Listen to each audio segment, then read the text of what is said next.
Hi viewers, welcome to our channel. ప్రస్తుతం మనతో పాటు ఇమ్మంది రామారావు గారు, సీనియర్ జర్నలిస్ట్ అండి. వారితో ఒకసారి మాట్లాడదాం. సార్ నమస్కారం. నమస్తే బాబు. సార్, నాగబాబు గారు మీడియా రంగంలోకి అడుగు పెట్టబోతున్నారంటూ వార్తలు అయితే వినిపిస్తున్నాయి సార్. ఆయన మీడియా పేరు కూడా ఎన్ మీడియా ఎంటర్టైన్మెంట్ అన్నట్టుగా ప్రచారం అయితే జరుగుతుంది సార్. అయితే ఇప్పుడు నాగబాబు గారు మీడియా రంగంలోకి అడుగు పెడితే జనసేనకు తిరుగుండదు, జనసేనకు కూడా మీడియా పరంగా ఒక బలం అయితే ఏర్పడుతుంది అని చెప్పేసి చాలా మంది మాట్లాడుకుంటున్నారు. మరి నాగబాబు గారు మీడియా రంగంలోకి అడుగు పెడితే ఏ విధంగా ఉంటుంది, జనసేనకి ఏ విధంగా ప్లస్ అవుతుంది, మీరేం చెప్తారు సార్? అది చాలా మంచి నిర్ణయం అండి అది. ఎందుకంటే ఇప్పుడు నేను చెప్పాను కదా, Nagababu should look into the party నిర్మాణంలోనూ పార్టీలో కార్యకర్తల్ని అంటే పోగు చేసుకోవడంలోనూ ఆ కార్యకర్తల తాలూకు యోగక్షేమాలు చూడడంలోనూ నిరంతరం ఉండాలన్నమాట. ఈ మీడియాలు ఉంటే నిమిషాల మీద పార్టీలో ఎక్కడ ఏం జరిగినప్పుడు కూడా తెలుస్తాయి.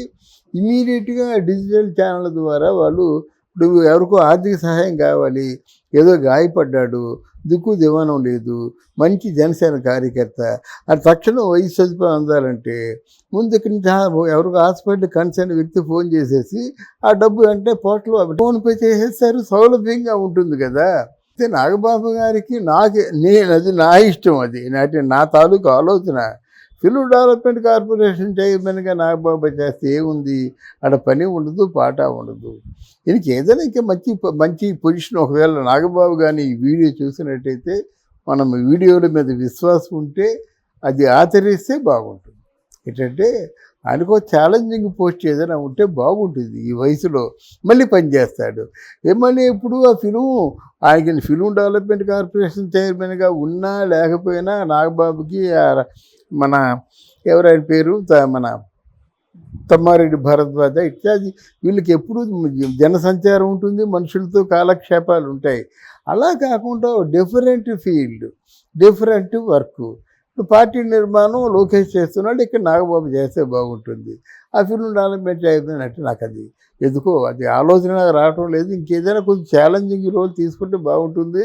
ఈ ఛాలెంజ్లు ఒకవేళ తిరుమల దేవస్థానం చైర్మన్గా వచ్చినట్టయితే ఇంకా ఆయనకి జన్మ సార్థకం అయిపోయినట్టే. ఆయన పడిన కష్టానికి తగిన ఫలితాన్ని భగవంతుడే నేరుగా భగవంతుడే ఇచ్చినట్టుగా నేను ఫీల్ అవుతున్నాను. ఇప్పుడు మీడియా పెట్టడం అన్నది ఇప్పుడు అధికారంగా అనధికారంగా మీడియా పెట్టినట్టే, అర్థమైందా? ఇప్పుడు సపోజ్ పవన్ కళ్యాణ్ ఉన్నాడు, నేను 3 సంవత్సరాల నుంచి పవన్ కళ్యాణ్ తాలూకు క్యారెక్టర్ని, పవన్ కళ్యాణ్ తాలూకు విలువల్ని, ఈవెన్ ఎలక్షన్ ముందు కూడా మనం అంటే కంప్లీట్గా ఎవడైనా వచ్చి కొట్టేసి చంపేసి ఏం చేసినప్పుడు కూడా సిద్ధపడిపోయి చెప్పాము. ఇది ఆయన ఛానలా కాదు కదా. అంటే పవన్ వ్యక్తిత్వాన్ని బాగా మనం లైక్ చేసి పవన్ లాంటి నిజాయితీ గల నాయకుడు దేశానికి వస్తే బాగుంటుంది అని మనం ఒక దీక్షతో చేసిన కార్యక్రమాలు ఇలా ఎంతోమంది చేస్తున్నారు. కానీ అఫీషియల్గా ఎన్ మీడియా అంటే నాగబాబు మీడియా అనేటువంటి అది ఒక మీడియా ప్రారంభించడం, కొంతమంది జీవనోపాధి అది బాగానే ఉంటుంది, పార్టీ నిర్మాణం ఉంటుంది. పార్టీలో ఏ రోజుకి ఆ రోజు పవన్ కళ్యాణ్ చేసిన మంచి పనుల గురించి చెప్పుకోవచ్చు. పార్టీకి మన రేపు స్టార్ట్ అవుతాయి, రేపు చంద్రబాబు మీదే ఇప్పుడు ట్రోల్స్ స్టార్ట్ అవుతున్నాయి. రేపు ఒకవేళ పవన్ కళ్యాణ్ మీద కూడా ట్రోల్స్ స్టార్ట్ అయినట్టయితే ఎదురు దెబ్బ వెంటనే కొట్టడానికి బాగుంటుంది. సో ఎన్ని విషయాల్లో మాత్రం మీడియా మాత్రం అధికారంగా అనధికారంగా వాళ్ళకు ఉండవలసిందే. ఇప్పుడు ఈరోజు మీడియా ప్రధాన పాత్ర ఏలుతుంది. ఈరోజు వైఎస్ఆర్సీపీ జగన్మోహన్ రెడ్డి బొమ్మ కనిపిస్తుందంటే ఆ మీడియా ధర్మమే.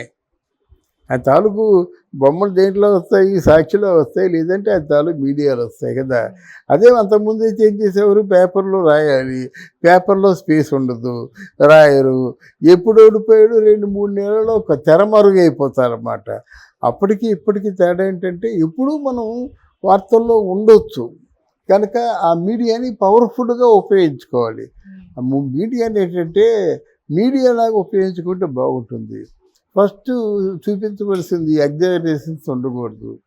ఏదైనా చాలామంది అతిగా అంటారు, పవన్ కళ్యాణ్ దేవుడు అంటారు, ఇలాంటి మాటలు రాకూడదు. మాకు కనిపించే దేవుడు, నడిచి వచ్చే దేవుడు, ఇట్లాంటి మాటలు కాకుండా మంచి పని చేస్తున్నాడు, నిజాయితీగా చేస్తున్నాడు, ఇది మ్యాన్ ఆఫ్ ఆనెస్టీ అనేది బాగుంటుంది. అట్లాంటివి లేకుండా జాగ్రత్తగా క్యాలిక్యులేటెడ్గా స్పందించాలి. ఓహో అవతలో వాళ్ళని పూర్తిగా దుమ్మెత్తి పోసి నేలకేసి కొట్టి చంపేయడం కాకుండా వాళ్ళకి ఒక కన్నెర చేస్తే వాళ్ళు భయపడేలాగా ఉండాలి. శిక్షలు కఠినంగా అమలు జరగాలి, లేకపోతే ఎవరికి మంచి పేరు రాదు. ఏ మారుమూలలో ఉంటాడండి, నాకు అన్యాయం జరిగింది నాగబాబు గారు అంటారండి, వెంటనే యాక్షన్ తీసుకొని ఆ పోలీసు వెళ్ళి వాళ్ళని అరెస్ట్ చేసి అన్యాయం జరిగే వాళ్ళకి న్యాయం చేయాలి. అది లేకపోతే ఎవరున్నా ఒకటే. ఈ మీడియా తాలూకు పరమార్థం ఏంటంటే, అంటే అక్కడ న్యాయపీఠం మీద న్యాయాన్ని, న్యాయస్థానాన్ని, న్యాయ దేవతని సజీవంగా నిలబడాలన్నమాట. ఇప్పటికే ఎన్నో గాయాలు పాలైపోయి ఆ న్యాయదేవత ఉందో లేదో కళ్ళకు గత్తలకు అడ్డమే కదా, ఆవిడ కిడ్నాప్ చేశారేమో అనేటువంటి భయం మనకు ఉంది. న్యాయస్థానం ఎక్కడ ఉందండి? న్యాయం ఇప్పుడు ఎక్కడ? జడ్జీలు లేరు, కావాల్సినంతమంది జడ్జీలు లేరు. ఉన్న జడ్జీ లేదో కొంచెం వాళ్ళకు ఉన్నటువంటి కష్టాలు వాళ్ళకు ఉంటాయి. మరి అలా కాదు కదా, న్యాయదేవత అంటే సజీవంగా ఉండాలి, వెంటనే శిక్ష పడాలి, మంచి వాళ్ళని రక్షించబడాలి. ఆ దిశగా నాగబాబు గారు ఆలోచిస్తే బాగుంటుందని కోరుతున్నాను. సార్, ఇప్పుడు ఈ మీడియా పెట్టడం వెనుక పవన్ కళ్యాణ్ గారు కూడా ఏమైనా సపోర్ట్, మద్దతు ఉందా, లేకుంటే నాగబాబు గారికి ఇండివిజువల్గా స్టార్ట్ చేస్తారనుకోవచ్చు? ఇప్పుడు మీరు ఒక 5 సంవత్సరాల పాటు మార్కెటింగ్ రెవెన్యూ గురించి అడగొద్దు. ఆ మీడియాకి మాకు వద్దురా బాబు అడ్వర్టైజ్మెంట్లు అంటే, సార్ మాది ఉంచండి సార్, మార్నింగ్ న్యూస్ కొంచండి సార్, రాత్రి ఎప్పుడో 12 గంటలు న్యూస్ వస్తుంది కదండి, అప్పుడు వేయండి అని.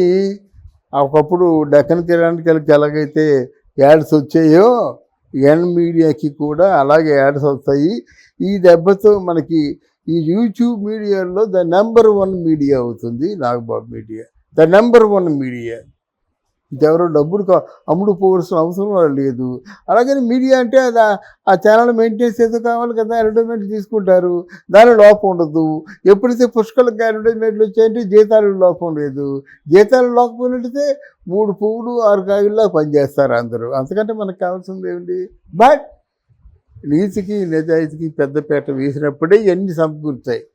మళ్ళీ మామూలుగా అన్ని యూట్యూబ్ ఛానల్ లాగే మనం కూడా పెట్టుకుంటే దాంట్లో డిఫరెన్స్ ఓపెన్ చేస్తే ఎన్ మీడియా ఓపెన్ చేయాలన్నమాట. అటువంటి